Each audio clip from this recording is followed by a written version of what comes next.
Detoxification विषहरण नामक विषय पर चर्चा करेंगे और यह देखेंगे कि ये विषहरण है क्या चीज़, हमें विषहरण की कब ज़रूरत पड़ती है, इसके क्या लाभ हैं, विषहरण के डिटॉक्सिफिकेशन के क्या प्राकृतिक तरीके हैं और होम्योपैथी में डिटॉक्सिफिकेशन के लिए क्या कुछ किया जा सकता है। तो सबसे पहले हम देखते हैं डिटॉक्सिफिकेशन या विषहरण क्या चीज़ है। हमारा जो रक्त है, रक्त से अशुद्धियों को निकाल करके रक्त को साफ करने की शारीरिक और चिकित्सकीय प्रक्रिया को ही विषहरण या डिटॉक्सिफिकेशन कहते हैं।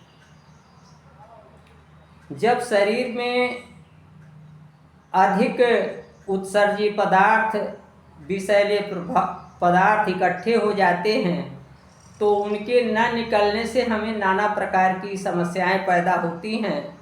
ऐसे तो सामान्य रूप से जब तक हमारा शरीर कार्य कर रहा है तो हमें बहुत कुछ नहीं पता चलता है, लेकिन आप देखें अगर किसी व्यक्ति का पेशाब रुक जाए तो उसे कितनी परेशानी होती है। इसी तरीके से कोई भी व्यक्ति जब परेशानी में होता है उसे मानसिक चिंता होती है, बेचैनी होती है, शरीर में दर्द होता है, तो ये सब लक्षण डिटॉक्सिफिकेशन के हैं। आप देखते हैं तमाम लोग ये शिकायत करते हैं कि हमारे शरीर में दर्द रहता है, हमारे शरीर में सुस्ती रहती है, हमको उदासीनता रहती है, हमको चिंता रहती है। तो ये सब चीज़ें यह व्यक्त करती हैं कि हमारे शरीर में विषैले पदार्थों का जमघट लग गया है। वो विषैले पदार्थ, उत्सर्जी पदार्थ अधिक मात्रा में पैठ बना रहे हैं तो उनको बाहर निकालने की आवश्यकता होती है। इसे ही डिटॉक्सिफिकेशन कहते हैं। अब ये डिटॉक्सिफिकेशन एक शारीरिक प्रतिक्रिया है। यह शारीरिक प्रतिक्रिया मुख्य रूप से 4 अंगों द्वारा होती है।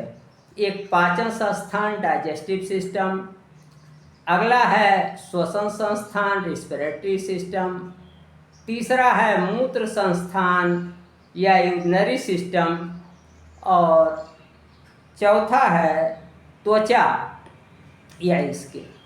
आप देखते हैं कि पाचन संस्थान है, इससे हम मल त्याग करते हैं। हम जो कुछ भी खाते हैं, जो अपशिष्ट पदार्थ होते हैं वो मल के रूप में बाहर निकल जाते हैं, फीकस के रूप में बाहर निकल जाते हैं। इसी प्रकार से हम जो सांस द्वारा ऑक्सीजन ग्रहण करते हैं, बाद में जब कार्बन डाइऑक्साइड शरीर में विभिन्न तत्वों को प्रोटीन आदि के विघटन से उत्पन्न होती है, वो क्या कहते हैं कार्बोहाइड्रेट के जारण से, जलने से जब एनर्जी बनती है तो उस समय जो है CO2 निकलती है, तो वो भी अपशिष्ट पदार्थ है, तो CO2 सांस द्वारा बाहर निकल जाती है।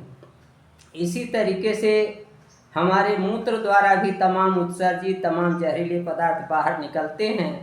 हमारी त्वचा द्वारा भी ये अपशिष्ट और जहरीले पदार्थ, विषैले पदार्थ शरीर से बाहर निकलते हैं। तो इस तरीके से यदि ये चारों तंत्र बढ़िया से काम करते हैं तो हमारे शरीर टॉक्सिक नहीं होने पाती, विषैली नहीं होने पाती और सही कार्य करती है।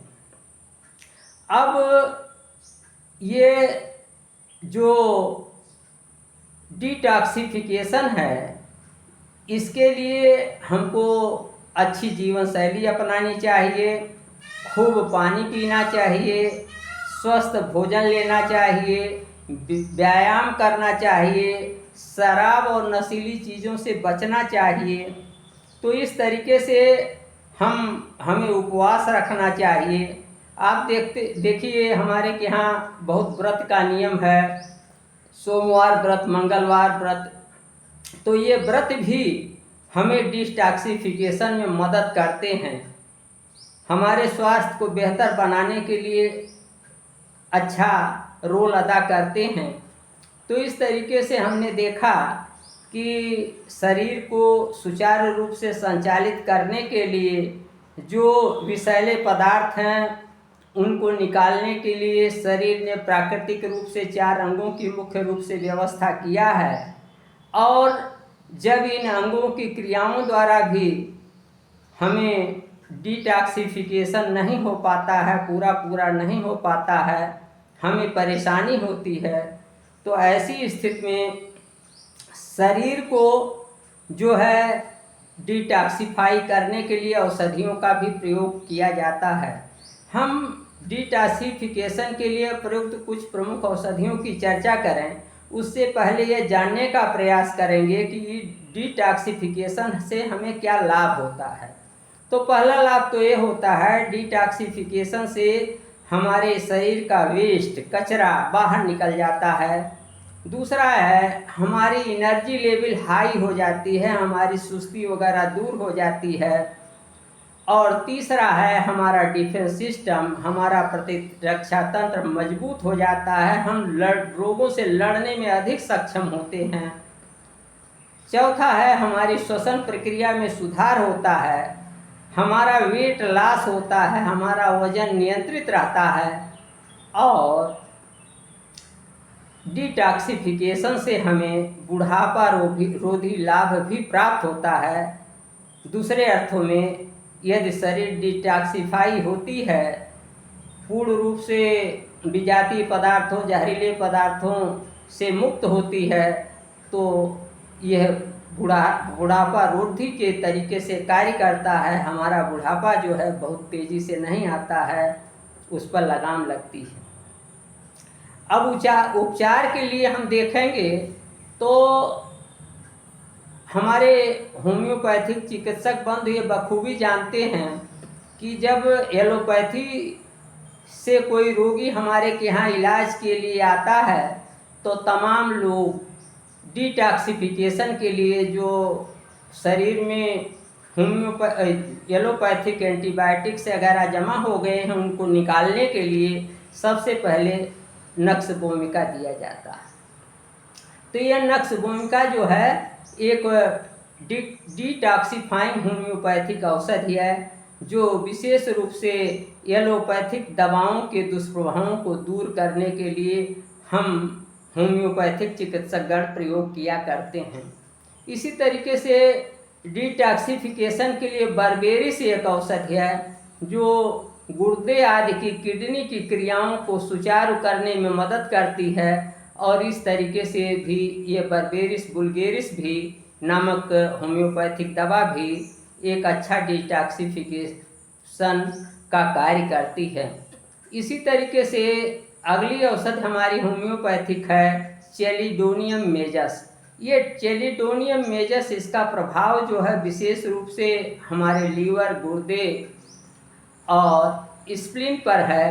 तो यह चेलिडोनियम जो है उन यकृत आदि की क्रियाओं को शुद्ध करके और उन्हें गतिशील बना करके डिटॉक्सिफिकेशन की में कार्य करती है। अगली होम्योपैथिक औषधि है सेनेगा। ये जो है विभिन्न प्रकार के श्वास संबंधी जो परेशानियां होती हैं, एलर्जी आदि होती है, उनको दूर करती है। इस तरीके से यह भी एक डिटॉक्सिफिकेशन का कार्य करती है, एक डिटॉक्सिफाइंग होम्योपैथिक मेडिसिन है। इसी तरीके से टेरेक्सम ऑफिसिनेल एक होम्योपैथिक औषधि है और इसका प्रभाव आंतों पर विशेष रूप से पड़ता है और आंतों की सफाई करके ये जो है एक डिटॉक्सिफिकेशन का कार्य करती है। इसी तरीके से येलो साक्रेटान नामक एक होम्योपैथिक औषधि है, जो मलाशय के डिटॉक्सिफिकेशन के काम आती है। एक तरीके से कहिए जुलाब के काम आती है, मलाशय को ये साफ करती है। तो इसका उपयोग भी डिटॉक्सिफाइंग होम्योपैथिक मेडिसिन के रूप में किया जाता है। तो इस तरीके से आज हमने देखा कि डिटॉक्सिफिकेशन क्या चीज़ है, इसका क्या महत्व है, इसके क्या लाभ हैं, प्राकृतिक तरीके से हमारी शरीर कैसे डिटॉक्सिफाई होती है और हम कुछ होम्योपैथिक औषधियाँ ले करके कैसे डिटॉक्सिफाई हो सकते हैं, डिटॉक्सिफिकेशन की प्रक्रिया को बढ़ावा दे सकते हैं। आज बस इतना ही। कल हम एक नए विषय को लेकर उपस्थित होंगे। नमस्कार, मैं डॉक्टर प्रेम नारायण।